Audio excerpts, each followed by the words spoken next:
একটি সাদা কাকাতু পাখি তার ছোট বাচ্চার পাশে বাসায় বসে আছে। হঠাৎ একটি ভয়ঙ্কর সবুজ সাপ গাছ বেয়ে বাসার দিকে উঠতে থাকে। মা পাখি সাপটিকে দেখে রাগে ডানা মেলে দাঁড়িয়ে যায়। পাখিটি সাহস করে সাপটিকে ঠোঁট দিয়ে আঘাত করে তাড়িয়ে দেয়। সাপটি নিচে পড়ে পালিয়ে যায়, আর মা পাখি তার বাচ্চাকে ডানার নিচে লুকিয়ে রাখে। মায়ের সাহস পৃথিবীর সবচেয়ে বড় শক্তি।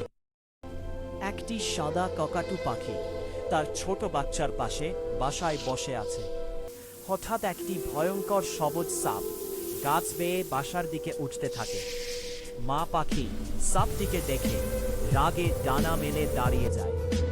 পাখিটি সাহস করে সাপটিকে ঠোঁট দিয়ে আঘাত করে তাড়িয়ে দেয়। সাপটি নিচে পড়ে পালিয়ে যায়, আর মা পাখি তার বাচ্চাকে ডানার নিচে লুকিয়ে রাখে। মায়ের সাহস পৃথিবীর সবচেয়ে বড় শক্তি।